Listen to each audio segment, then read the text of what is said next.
ನಮಸ್ಕಾರ ಕರ್ನಾಟಕ. ಇವತ್ತು ನಾವು ಒಬ್ಬ ವ್ಯಕ್ತಿಯ ಯಶಸ್ವಿನ ಕಥೆನ ಹೇಳ್ತಾ ಇದ್ದೀವಿ. ಅವರು ಬೇರೆ ಯಾರೂ ಅಲ್ಲ, ನಮ್ಮೆಲ್ಲರ ನೆಚ್ಚಿನ ತುಕಾಲಿ ಸಂತೋಷ್ ಅವರು. ಹೌದು, ಇವತ್ತು ತುಕಾಲಿ ಸಂತೋಷ್ ಮತ್ತು ಮಾನಸ ಅವರು ಕನಸಿನ ಅರಮನೆ ಮನು ಸಂತೋಷ ನಿಲಯ ಗೃಹ ಪ್ರವೇಶದ ಸಂಭ್ರಮದಲ್ಲಿದ್ದಾರೆ.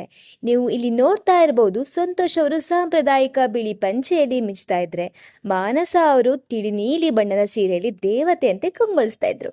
ಈ ಹಂತಕ್ಕೆ ಬರಲು ಅವರು ಪಟ್ಟ ಪಾಡು ಅಷ್ಟಿಷ್ಟಲ್ಲ. ಶೂನ್ಯದಿಂದ ಆರಂಭವಾದ ಇವರ ಜರ್ನಿ ಇವತ್ತು ಇಂಥ ಬಂಗಲೆವರೆಗೆ ಬಂದು ನಿಂತಿದೆ ಅಂದ್ರೆ ಸಾಮಾನ್ಯ ಅಲ್ಲ. ಇವತ್ತಿನ ವಿಡಿಯೋದಲ್ಲಿ ಈ ಜೋಡಿಯ ಕಷ್ಟ ಸುಖ, ಕಾಮಿಡಿ ಮತ್ತು ಈ ಅರಮನೆಯ ಹಿಂದಿನ ಅಸಲಿರ ಸತ್ಯವನ್ನ ನಾವು ಬಿಚ್ಚಿಡ್ತೀವಿ. ವೀಕ್ಷಕರೇ, ತುಕಾಲಿ ಸಂತೋಷ್ ಅವರನ್ನ ನಾವು ಇವತ್ತು ಒಳ್ಳೆ ಕಾಮಿಡಿಯನ್ನಾಗಿ ನೋಡ್ತಾ ಇದ್ದೀವಿ. ಆದ್ರೆ ಇವರ ಬಡತನದ ದಿನಗಳು ಹೇಗಿತ್ತು ಗೊತ್ತಾ? ಸಂತೋಷ್ ಅವರಿಗೆ ಹಣದ ಬೆಲೆ ಗೊತ್ತು. ರಿಯಾಲಿಟಿ ಶೋಗಳಿಂದ ಬರೋ ಒಂದೊಂದು ರೂಪಾಯಿ 100 ಪ್ರಾಣಕ್ಕಿಂತ ಹೆಚ್ಚಾಗಿ ಉಳಿಸ್ತಾ ಇದ್ರು. ಇದೇ ಕಾರಣಕ್ಕೆ ಮಾನಸ್ ಅವರು ಸ್ಟೇಜ್ ಮೇಲೆ ಮೈಕ್ ಹಿಡಿದು ನನ್ನ ಗಂಡ ದೊಡ್ಡ ಕಂಜೂಸ್ ಅಂತ ಎಷ್ಟೋ ಸಲ ಬೈದಿದ್ದಾರೆ. ನನಗೆ ಒಂದು ಸೀರೆ ಕೊಡ್ಸಲ್ಲ, ಹೊರಗಡೆ ಊಟಕ್ಕೆ ಕರ್ಕೊಂಡು ಹೋಗಲ್ಲ ಅಂತ ಮಾನಸ ಕಂಪ್ಲೇಂಟ್ ಮಾಡ್ತಾ ಇದ್ರು. ಅವತ್ತು ಎಲ್ಲರೂ ನಕ್ಕಿದ್ವು.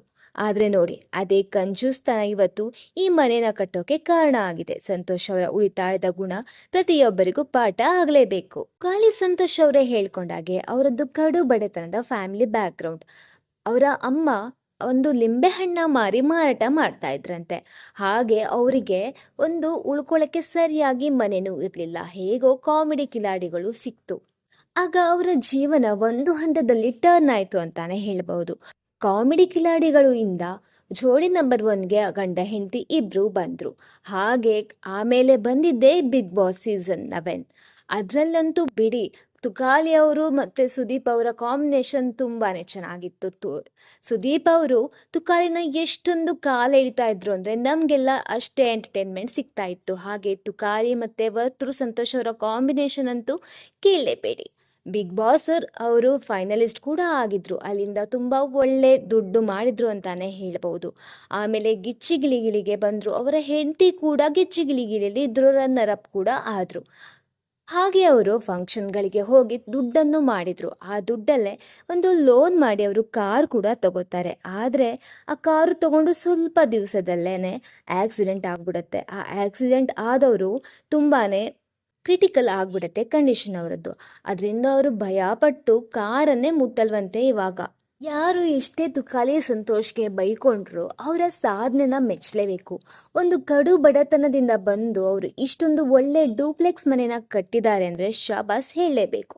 ಇವತ್ತಿನ ಈ ಗೃಹ ಪ್ರವೇಶಕ್ಕೆ ಇಡೀ ಬಿಗ್ ಬಾಸ್ ತಂಡ ಹಾಗೆ ಗಿಚ್ಚಿಗಿಲಿಗಿಲಿ ತಂಡ ಹರಿದು ಬಂದಿದೆ. ಮನೆ ತುಂಬ ಹಳೆಯ ಗೆಳೆಯರ ನಗು ಹರಟೆ. ಸಂತೋಷ್ ಅವರು ಅಲ್ಲಿಯೂ ಸುಮ್ಮನೆ ಕೂತಿಲ್ಲ. ಯಾವಾಗಲೂ ಮಾನಸ್ ಅವರ ಕಾಲೆಳಿತಾ ಇದ್ರು, ಎಲ್ಲರನ್ನ ನಗಿಸ್ತಾ ಇದ್ರು. ಅದೇ ಥರ ಇಲ್ಲೂ ಕೂಡ ಮಾನಸ ಅವ್ರನ್ನ ಕಾಲೆಳಿತಾ ಎಲ್ಲರನ್ನು ನಗಿಸ್ತಾ ಇದ್ರು. ಇನ್ನು ಈ ಮನೆ ಬಗ್ಗೆ ಹೇಳಬೇಕು ಅಂದರೆ ಇದು ಒಂದು ಡೂಪ್ಲೆಕ್ಸ್ ಹೌಸ್ ಆಗಿದೆ. ಮನೆ ಒಳಗಡೆ ತುಂಬಾನೇ ಚೆನ್ನಾಗಿ ಡಿಸೈನ್ ಮಾಡಿದ್ದಾರೆ ಅಂತ ಹೇಳ್ಬೋದು. ಹಾಗೆ ಹೆಸರು ಮನ ಸಂತೋಷ್ ಅಂತ ನಿಲಯ ಅಂತ ಇಟ್ಟಿದ್ದಾರೆ. ಮನ ಅಂದರೆ ಮಾನಸ, ಸಂತೋಷ್ ಅಂದರೆ ತುಕಾಲಿ ಸಂತೋಷ್. ಸೊ ಇಬ್ಬರ ಹೆಸರನ್ನು ಸೇರಿಸಿ ಅವರು ಎಷ್ಟು ಚಂದ ಹೆಸರಿಟ್ಟಿದ್ದಾರೆ ಅಲ್ವಾ. ಮಾನಸ ಅವರ ಪ್ರತಿಯೊಂದು ಆಸೆಯನ್ನು ಈ ಮನೆಯಲ್ಲಿ ಸಂತೋಷ್ ಅವರು ಪೂರೈಸ್ತಾರಂತೆ. ಕಿಚನ್ನಿಂದ ಹಿಡಿದು ಹಾಲ್ನವರೆಗೂ ಅಷ್ಟೊಂದು ಅಚ್ಚುಕಟ್ಟಾಗಿದೆ. ಕಷ್ಟಪಟ್ಟ ಮೇಲೆ ಬಂದಿರೋ ಈ ಶ್ರಮಜೀವಿಗಳಿಗೆ ನಿಮ್ಮ ಹಾರೈಕೆ ಇರಲಿ. ವೀಕ್ಷಕರು, ನಿಮಗೆ ತುಕಾಲಿ ಸಂತೋಷ್ ಅವರ ಯಾವ ಗುಣ ಇಷ್ಟ, ಹಾಗೆ ಅವರ ಕಾಮಿಡಿ ಸೆನ್ಸ್ ನಿಮಗೆ ಎಷ್ಟು ಇಷ್ಟ, ಕಮೆಂಟ್ ಮಾಡಿ ತಿಳಿಸಿ. ಇದೇ ಥರ ವಿಡಿಯೋಗಳಿಗೆ ನಮ್ಮ ಚಾನಲ್ನ ಸಬ್ಸ್ಕ್ರೈಬ್ ಮಾಡಿಕೊಂಡು ಬೆಲ್ ನೋಟಿಫಿಕೇಷನ್ನ ಆನ್ ಮಾಡ್ಕೊಳ್ಳಿ. ಆಗ ನಾವು ಅಪ್ಲೋಡ್ ಮಾಡುವಂಥ ಎಲ್ಲ ಡೀಟೇಲ್ಸ್ ನಿಮಗೆ ಕರೆಕ್ಟ್ ಟೈಮ್ಗೆ ಸಿಗುತ್ತೆ. ಅದು ಯಾವುದೇ ದುಡ್ಡು ಖರ್ಚಿಲ್ಲದೆ. ಸೊ ವಿಡಿಯೋ ಇಷ್ಟ ಆದರೆ ಲೈಕ್ ಮಾಡಿ, ಶೇರ್ ಮಾಡಿ, ಸಬ್ಸ್ಕ್ರೈಬ್ ಮಾಡೋದನ್ನು ಮರಿಬೇಡಿ.